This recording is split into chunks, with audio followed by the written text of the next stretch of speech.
What is it that we want to do that will offer hope in the midst of darkness? I think we could write a whole LA Times of the stuff that you do for the betterment of this community. I think we could write a whole LA Times edition. Just this morning, just being in the presence of God this morning, in front here, listening to the testimonies, not only of the elder lesbian and gay housing, but of Laura and her work with children living in South Africa. That would be good news. That would be some hope that someone actually thought that their lives could create a difference. Just being who we are, offering our light to the world. Hope in the midst of darkness. Just a few weeks ago, CNN called our church office, and they said that they would like to give me 30 invitations to the filming of CNN's Heroes program, which went out on Thanksgiving evening. And then has been repeated I don't know how many times since. But we were invited. I asked our church board and the church staff, because they don't get a lot of compensation for what they do. And so I asked them if they wanted to join me that evening. And we went to the Kodak Theater. You want to see us when we get dressed up. We look pretty. It said, "Come in festive wear."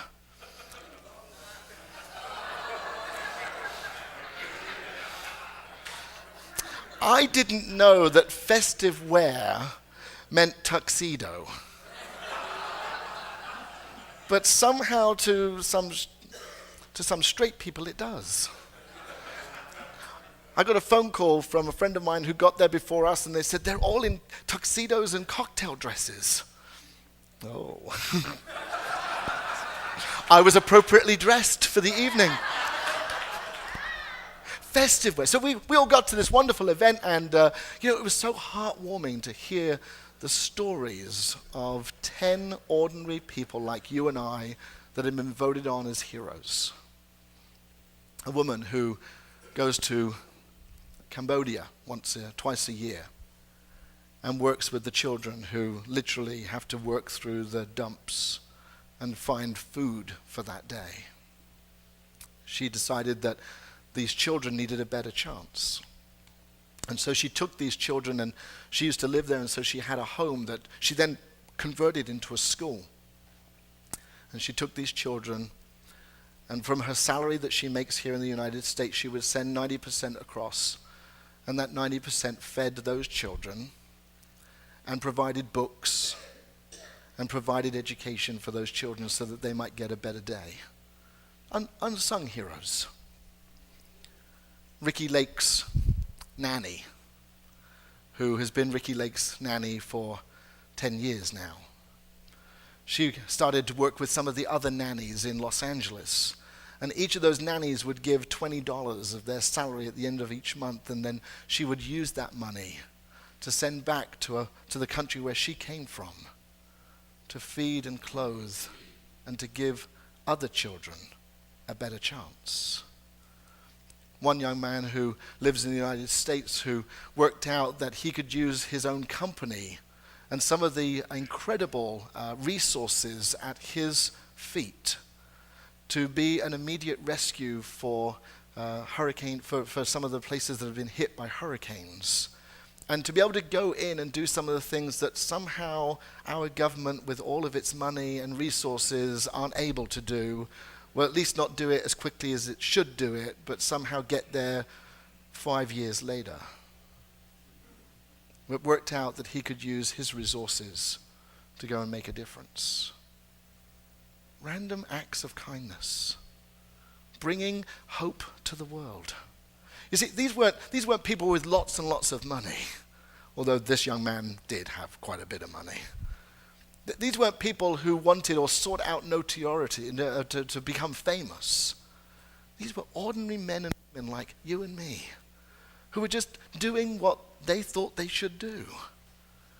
And they were awarded and rewarded. But you know what was so wonderful about that evening? And I see some of our board members around the congregation this morning. And what was so rewarding about that was that when they got up to accept their reward, they didn't even consider that they'd done anything extraordinary. They just believed that they were doing what came naturally. They didn't even want to be called a hero. They just wanted to acknowledge. And what was actually most heartwarming was that nearly all of them acknowledged the presence of God in their lives. And that was their motivation for bringing their light to the world. You see, friends, we can get so messed up by some of the chaos that goes on in the world that we fail to acknowledge the light and the hope and the transformation that goes on day in and day out by people offering their ordinary lives. That's what Jesus did. He offered his ordinary life to make a difference. To sit with the woman at the well who had been not only ostracized by the community that she found herself, but she was ostracized by the women of that community. And sat there in the heat of the day, and as she drew water up, Jesus just went and sat next to her and started talking to her. I'm sure at that moment she didn't realize that this was Jesus the Messiah. I'm sure if she did, she probably would have jumped in the well. He just went and sat next to her and just helped her along a bit.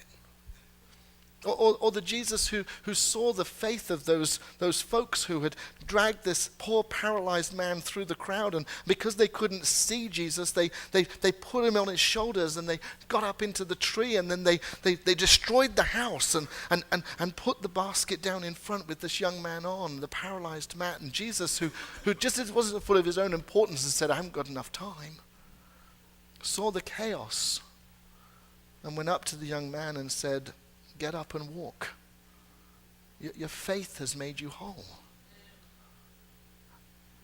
There's a story of the man who was pitying himself and sat on the side of the pool at Siloam. And every time the water was stirred up, they believed that if you could just get into the water, you'd be healed.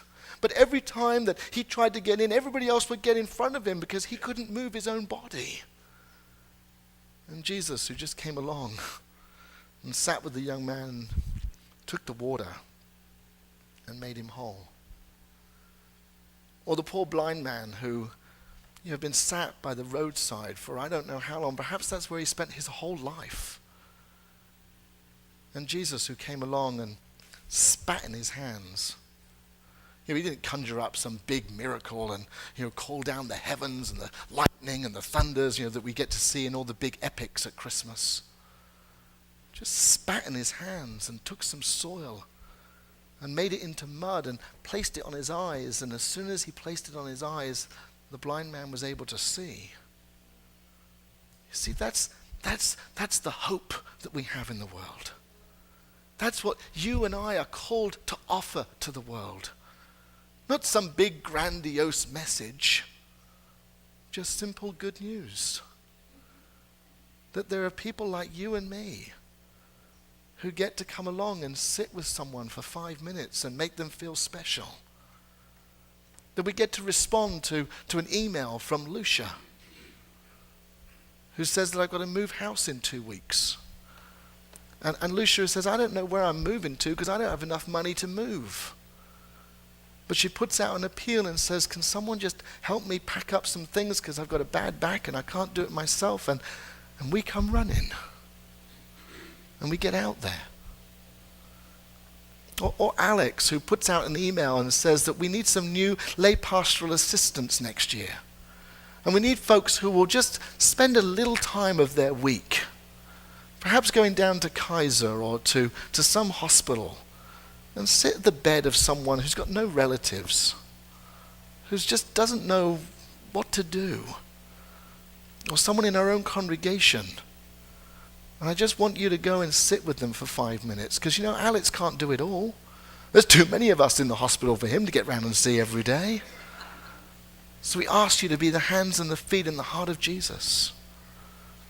And you respond and you say, just give me a little bit of training. Just tell me how long I should sit next to that bed for 5 minutes or 10. And what do I say to a stranger?